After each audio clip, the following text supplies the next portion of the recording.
المنتخب الجزائري. رامي يستعد، رامي اوي دخلت رامي ودخلت الكرة الأولى من أمام الحارس سيلفان جبو. كم هو رائع عندما تسجل الأولى يا رامي.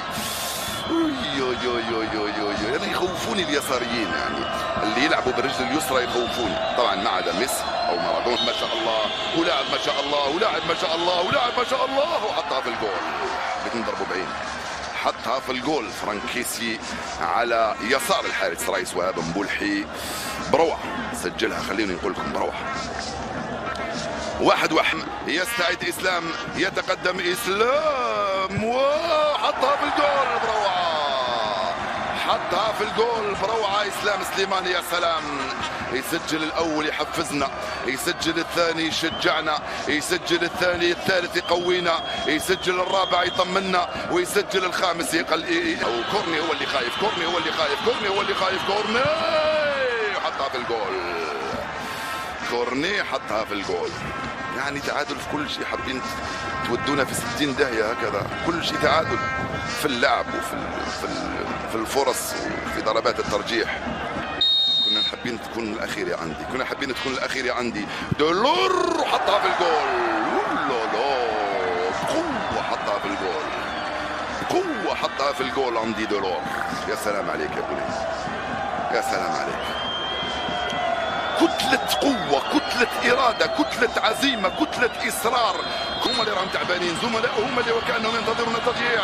بوني ضيعها، بوني ضيعها. قلت لكم زملاء ينتظرون التضييع. بوني بوني بوني ضيع ركلة الجزاء يا جمال، ضيع ركلة الجزاء بوني يا جمال. بل رايس هو الذي انقذها. تنفيذها ادم الناس، ادم الناس، ادم الناس وجول، ادم الناس وجول. فرصتان الان، ينقذها الرايس او يسجلها الخامس. ادم الناس حطها في الجول. يلا يا رايس، خلصنا يا رايس. جراديل وحطها في الجول، سجل الرابع جراديل. من هو صاحب هدف التأهل؟ تأهل يوسف بلايلي، يوسف بلايلي. يا بلايلي يا بلايلي يا بلايلي يا بلايلي، ماذا فعلت يا بلايلي؟ ماذا فعلت يا يوسف يا بلايلي؟ ماذا فعلت يا يوسف؟ معليش يا بني، معليش يا ولدي، معليش. هذه هي كرة القدم. خايفك يوكو، خايفك يوكو، خايفك يوكو، خايفك يوكو، خايفك يوكو. وضيعها ودهنا، سلام. وضيعها ودهنا، يا سلام. الله أكبر على الجزائر بجدارة واستحقاق وامتياز. بشكل بطولي يتأهل الخضر، يتأهلون للمرة السابعة لنصف نهائي كأس أمم أفريقيا.